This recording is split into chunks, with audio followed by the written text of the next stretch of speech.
everybody, my name is Ellen, and today we're going to be spelling some different words using the sounds s, a, I, t, and m. We're first going to stretch out the sounds, and then we're going to segment and blend. Segmenting and blending refers to breaking the word apart into sounds, and then to be able to blend that back together into a word, which is basically essentially called decoding. We're decoding these words. I hope you enjoy my video, and don't forget to like and subscribe. Thanks, everybody. Hi, everyone. Today we're going to do some word building. Say the sounds first. T,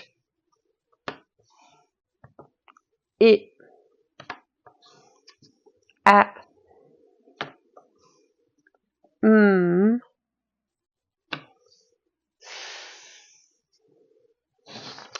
Our first word is sit. Let's start by stretching out the sounds. Sit, sit, it, sit. Taking the sounds apart like this, it's like breaking the word into bits. You're segmenting it like an orange. It. And then you're blending it together like that. Sit. It. Sit.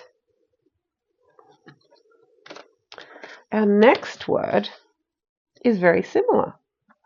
And the word is sat. Let's start by sounding it out first and stretching the sounds.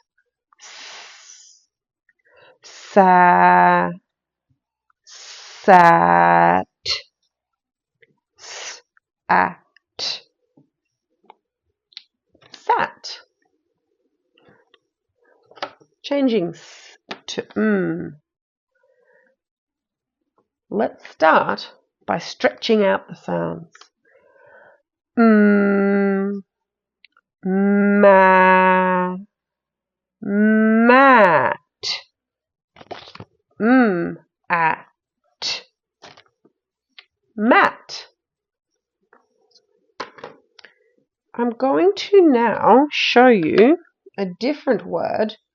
It has the same sound as before. It has a t, but we're changing it to a capital because this is the name of a person. Let's start by stretching out the sounds first. T, ta, tam, t, a, like this. T, a, tam. T, a, tam. Let's switch out the a for the it. And it's also a person's name. T, ti, tim, t, I, tim. Segmenting it like this. T, I, tim. There's one more person's name that I can think of using these letter combinations, and it has a capital S at the start. Sa, sam, a, sam, a, sam. Good job. Thank you for watching. I'll see you next time.